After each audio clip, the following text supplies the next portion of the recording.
नाम का ऐसा अभ्यास कि नाम रुके ना। एक संत के एक शिष्य थे, तो शौच में भी नाम जप कर रहे थे, कृष्ण कृष्ण कृष्ण कृष्ण। किसी ने देखा, जाके उनके गुरुजी से कहा, महाराज ये तो बहुत ही भ्रष्ट है। क्यों? बोले तो शौच में भी नाम जप करता है। ओ, बड़ाई ना करके उसकी बुलवाया, है शौच में नाम जप करते हो? गुरुजी ने कह दिया। दूसरे दिन ऐसे जवान पकड़ के शौच में बैठा, और वो जो दोष दर्शन करने वाले होते हैं वो सब, उनका एक चश्मा अलग होता है, वो छिद्रान्वेषण, दूसरों के दोष ही देखा करते हैं। दूसरे दिन वो गए, बोले महाराज आज तो मुंह में हाथ डाले बैठा, ऐसे ऐसे बैठा था। तो बुलाया और कहा, भाई वैष्णव होकर तुम अवैष्णव काम करते हो, शौच के समय ऐसा नहीं, मुख में हाथ क्यों डाले थे? तो रोने लगे, बोले गुरुजी आपकी आज्ञा भी नहीं टाल सकते और मुझसे नाम के बिना रहा नहीं जाता, इसलिए मैंने जवान पकड़ा कि जवान से नाम ना निकले, पर उस समय भी हृदय से चल रहा था, हृदय से लगा लिया और कहा बेटा तुम्हारा जीवन धन्य हो गया। गुरु के मना करने पर भी नाम जब ना उनकी आज्ञा का पालन हो, तो इसलिए जवान पकड़ लिया, पर खुल के कह दिया कि गुरुजी शौच में भी हृदय से नाम चल रहा, हम नहीं छोड़ पाएंगे। तो बोले यही जीवन का सार, और हृदय से लगा लिया। और छिद्रान्वेषण वाले को कहा, आज के बाद हमारे सामने मत आना, हमसे रहा ना जाए, हमको कसम दिला दी जाए तो भी ना रहा जाए। एक संत के पास एक गए, बोले 18 साल से आपने कहा था राम राम जप को, तो हमने जप किया, लेकिन हमको कोई दिव्यता तो समझ में आई नहीं। तो उनका, अच्छा हमें गुरु मानते हो? बोले हाँ गुरु मानते हैं, आपको पक्का मानते हैं। बोले तुम्हें हमारी कसम है, बस कल तक ये नाम ना जपना, फिर कल आओगे तो हम ऐसा मंत्र देंगे कि बहुत जल्दी तुम्हारे को सिद्धि प्राप्त हो जाएगी। तो ठीक है, प्रणाम करके चले, हुआ अभ्यास।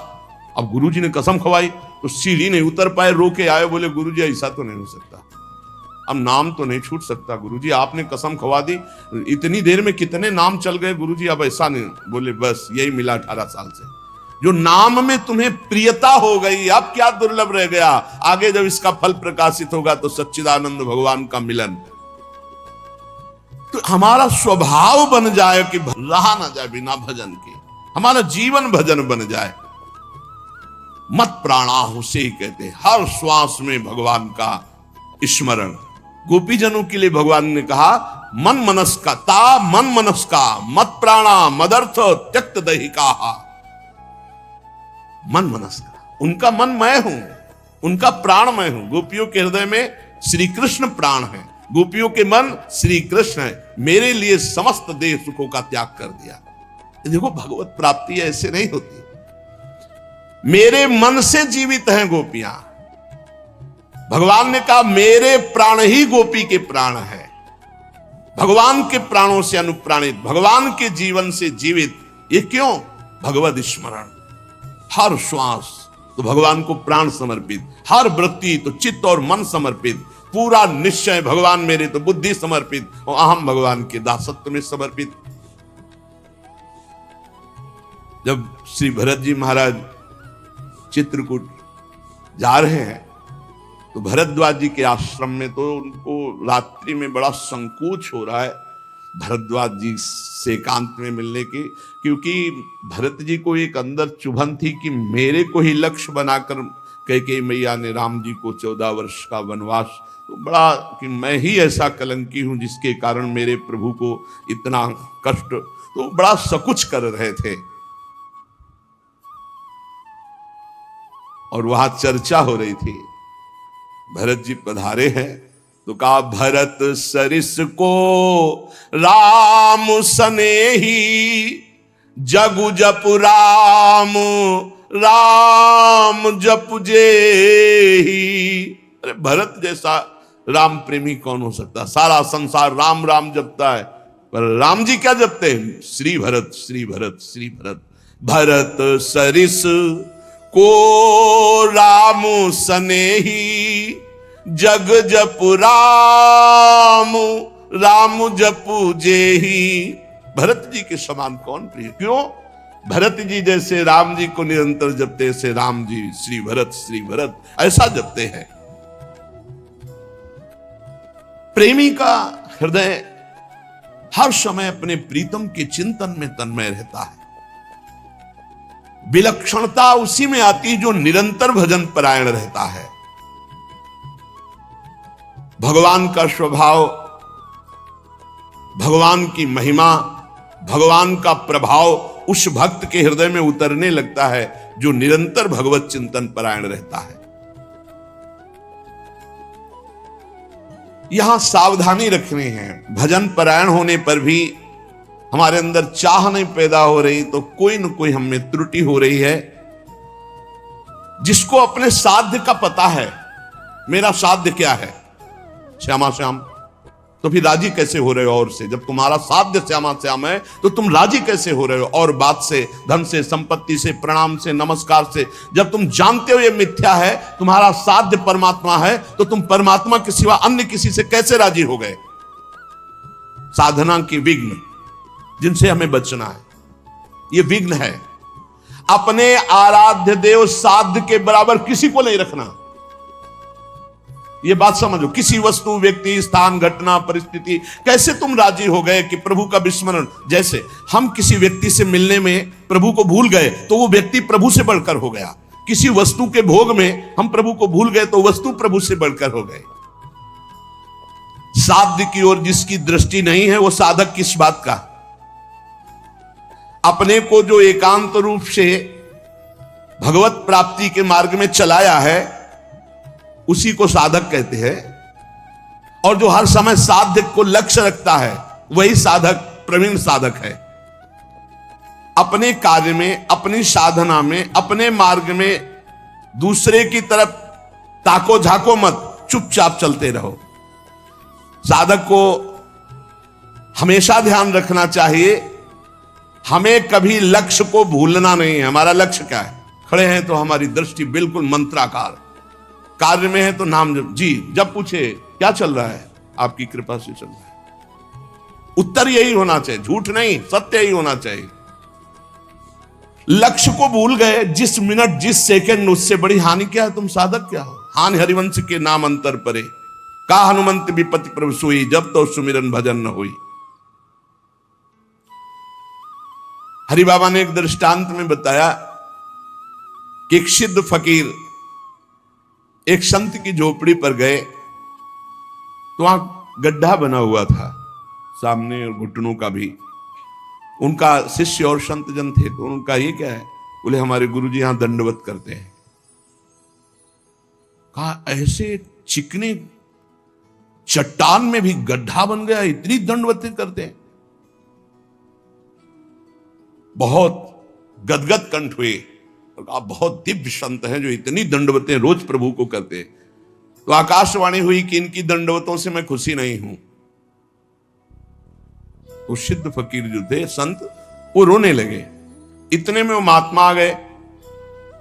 अरे देखा कि संत तो प्रणाम किया, उनका दंडवती करना स्वभाव था, प्रणाम किया। वो रो रहे थे, उनकी तरफ बड़ी दुखद दृष्टि से देख रहे थे। तो उनका प्रभु आप रो क्यों रहे हैं? तो उनका तुम्हारे लिए रो रहा हूं। हमारे लिए क्या परेशानी है? हमको क्या परेशानी? बोले आप इतनी मेहनत करते हैं, इतनी दंडवत करते हैं, और आकाशवाणी हुई है कि प्रभु आपकी दंडवतों से, नमन से खुश नहीं है। वो नाच पड़े। बोले सच्ची? बोले हाँ। बोले प्रभु ये तो बड़ी खुशी की बात है कि मैं दंडवती करता हूं, प्रभु को ही पता है, प्रभु देख रहे हैं कि मैं उनको दंडवती करता, इसमें रोने की क्या बात है? ये तो बहुत खुशी की बात है। वो खुश है कि नहीं खुश, इसका परिणाम मिलेगा कि नहीं। सबसे खास बात है कि हर दंडवत वो हमारी देख रहे हैं, हर दंडवत बड़ा आनंद से प्रफुल्लित होकर वो रोने लगे। आनंद शुरू इस बात से कि प्रभु मेरी हर दंडवत को देख रहे हैं, स्वीकार करें ना करें, लेकिन मेरी दंडवत को देख रहे हैं, मेरी साधना को देख रहे हैं। थोड़ी देर में यह आकाशवाणी फिर हुई, ऐ संत मैं तुम पर बहुत प्रसन्न हुआ, तुम जो चाहो मांग सकते हो। तो जो सिद्ध महापुरुष आए हुए थे उन्होंने कहा अभी तो आपने आकाशवाणी की थी कि इनकी बंदगी, इनकी दंडवत से आप प्रसन्न नहीं, अभी आप कहते हैं मैं बहुत प्रसन्न हूं, तो इतनी देर में कौन सी साधना हो गई? बोले इतनी देर में जो इनका अपनापन मेरे लिए है, उमंग है, वो इनकी जो जागृत हुई, उसी उमंग और अपनेपन से मैं बहुत प्रसन्न हो गया और इनकी साधना पूर्ण हुई। एक क्षण लगता है। हमको ये नहीं देखना कि इसका परिणाम क्या होगा। हमको अपनी दिनचर्या, अपनी नियमावली करना, इसी से भगवान भी कह दे मैं प्रसन्न नहीं, तो ये बात तो है कि आप देख रहे हो ना, बस इतनी बात बहुत है, आप देख रहे हो बस। शनै शनै रूपरमेद बुद्धिया धृति गृहीतया आत्मसंस्थम मनः कृत्वा न किंचिदपि चिंतयेत। धीरे धीरे ऐसा अभ्यास बनाओ, सब जगह से मन को बार बार हटाकर नाम में लगाओ, और कुछ चिंतन ही न हो, अपने प्रभु का भजन। दूसरी किसी वस्तु, व्यक्ति, चीज का चिंतन ना होने पावे। जहां जहां मन जाए वहां वहां से हटा करके अपने लक्ष्य में, अपने प्रभु में। साधक धैर्यवान होना चाहिए, विश्वासी होना चाहिए, विचलित नहीं हो जाना चाहिए कि अरे बहुत प्रयास किया मन नहीं लगा। नहीं, हम प्रयास करते रहेंगे। जब हम रात्रि में टहलते हैं तो एक राधा राधा राधा राधा राधा राधा राधा राधा राधा राधा राधा ये ऐसी आवाज आती है, वो कोई साधक करते हैं, बहुत अच्छा लगता है कि मानो 1:45-2 बजे नींद आ जाए, खड़े हुए बालकनी नाम राधा राधा राधा राधा राधा राधा राधा राधा। अरे यहां मेहनत करनी, मेहनत करके, प्रयत्न करके हमको अपना मन भगवदाकार बनाना, चिंतन परायण बनाना। बहुत अच्छा लगता है जब साधक कोई साधना में प्रवृत्त होता है। थोड़ा जाग, अपने स्वरूप पे जाग, इन सबको झटका मार। बहुत जोर का तुम्हारे पास करंट पावर है भगवान का, तुम में जो शक्ति है उसको जागृत करो। बहुत शक्तिवान हो तुम, साधारण नहीं हो, भगवान के जन हो। जब तक हमारी भजन में रुचि, भजन में प्रवीणता, हम भगवान को अपना जीवन दे दें, ये जीवन केवल भगवान की प्राप्ति के लिए है, तो भगवान हमको वैसे संग करवा देंगे, वैसे ही भजन मिला। एक चीज तो समझ लो, साधक वही जो जिद्दी स्वभाव का, ये बात समझ लो, साधक वही जो जिद्दी, भजन में जिद करके लगना पड़ता है। जैसे भजन में पूर्व में था कि बैठे थोड़ी देर भजन हुआ, फिर नींद आने, खड़े हो गए और टहल रहे हैं, बाहर निकल करके टहल। हमें नींद में समय बर्बाद नहीं करना। एक नियत समय तुम्हें दे दिया देह को सोने का, 5 घंटे, 4 घंटे, 3 घंटे, जितना अभ्यास में ले पाए। इसके बाद अब नहीं कि तुम झटका मारो। हर प्रयास किए, ठंडा पानी बिल्कुल ठंडा रख लिया है, सर्दी में कंबल ओढ़ा नहीं, पूरा अब ठंडी में कांप, अब नींद आवे, लड़ा जाता है। बहुत आनंद का विषय है जिस मार्ग में आप चल रहे हैं। अपने आप को भगवान के चरणों में समर्पित करके निरंतर भजन का अभ्यास, तो तेसा महम समुद्धरता मृत्यु संसार सागरात भवामि न चिरात पार्थ मैयावेशित चेतसाम। इस शब्द पर ध्यान करो, मैयावेशित चेतसम, मेरे में आवेश चित्त वाला। भजन का आवेश हर समय बना हुआ है, भजन का आवेश और कोई चाह नहीं। एक रबिया जी बड़ी संत हुई है, उन्होंने कहा कि अगर मैं स्वर्ग चाहूं तो मुझे जरूर नरक भेज देना प्रभु, अगर नरक से बचना चाहूं तो और भयानक कष्ट देना प्रभु, पर यदि आपको चाहूं तो छुपना मत। अगर आपसे और कुछ चाहूं, सुख चाहूं तो दुख दे देना, स्वर्ग चाहूं तो नरक दे देना, अगर हमारी नरक ना जाने की इच्छा हो तो और भयानक कष्ट दे देना। लेकिन यदि मैं भजन चाहूं और आपको चाहूं तो इसमें धोखा मत कर देना। मैं आपको चाहती हूं, आप हमारे हृदय की बात जानने वाले। साधक जब इस मार्ग में चलता है तो उसको प्रलोभन और भय, ये 2 चीजें माया भेजती है, ध्यान रखना। साधक इस मार्ग में जब चलता है तो प्रलोभन और भय, कोई भी हो, पार्वती जी तपस्या कर रहे हैं भगवान शंकर के लिए, भगवान शंकर से प्रेरित होकर सप्तऋषि आए। अब महादेवी ध्यानस्थ थी, जब ध्यान खुला तब प्रणाम किया और कहा देवी आप तपस्या में संलग्न है, बहुत कठोर तप कर रहे, बहुत कठोर तप, सूखे पत्ता एक ऐसे बिल्व पत्र पा लिया, बस अपर्णा नाम पड़ा माता जी का, बहुत कठोर तप किसके लिए कर रहे? तो उनका भगवान शंकर को पति बनाने की।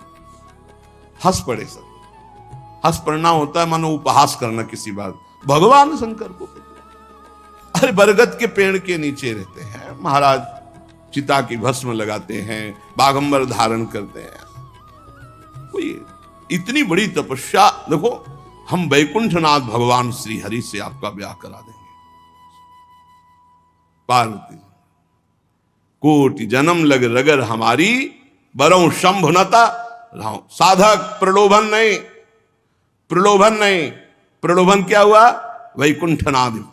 प्रलोभन नहीं, भय, भय दिखाया जाता। जब ध्रुव जी महाराज चले तो नारद जी आ गए, भय दिखा, अरे महामुख मुख। प्रहलाद जी, नारद जी, बड़े बड़े महाभागवत, इनके जीवन में देखो प्रलोभन भय किस किस कोटि के आए, लेकिन अपनी निष्ठा छोड़ी।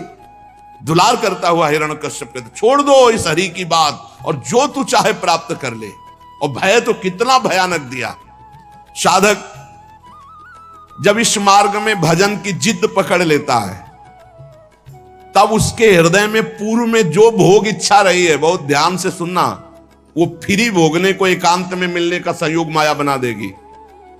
प्रलोभन, पूर्व में कोई भी भोग इच्छा रही है, सबसे पहले भजन की तन्मयता में वो भेजी जाएगी। भोगो इसे, फ्री, कोई विघ्न नहीं। आपको लगा हाँ हाँ ये तो मैं चाह ही रहा था, मारे जाओगे।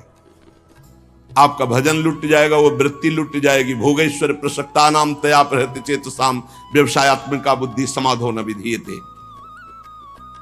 आपका थोड़ा सा अच्छा भजन होने लगेगा तो आपके पास भेजे जाने लगेंगे लोग। ध्यान से सुनिए, बड़े भजनानंदी, ले सेव, अंगूर, ये ले, वो ले, ये रुपया की गड्डी, कभी कोई जरूरत हो फोन नंबर ले, ये ले फोन हो। उसमें ये भगवान की माया आपके भजन की एकांतिक वृत्ति को छीनने के लिए व्यवस्था भेज रही है। ये तुम्हारे भजन का फल नहीं है, भजन का विघ्न है। बहुत से भक्त बनने लगेंगे, आपका पूजन करने लगेंगे। बहुत खतरनाक खेल है, बहुत समझ के। पूजा अच्छी लगने लगी, फल फूल अच्छे लगने लगे, रुपया पैसा अच्छा लगने लगा, फोन नंबर अच्छा। अरे भाई, जिनके पास फोन है अब उनको दूसरे की जरूरत क्या है? असंगोहम पुरुषा, अकेले रहकर पूरे विश्व का सब भ्रमण करो, उसी में सब चीज है। इतने इतने बच्चे हैं, सब ज्ञान है उनको, पूरा विश्व का ज्ञान है मोबाइल भगवान की कृपा से। अगणित रूपों में आपके पास भजन का विघ्न भेजा जाने लगेगा जब आपका भजन सही होने लगेगा। कुछ तो बड़ाई करने वाले भेजे जाएंगे, मोचुपड़ी बोलने वाले। बचना चाहिए इसों से, जलन पैदा होनी चाहिए। जब माया ये जान लेती है कि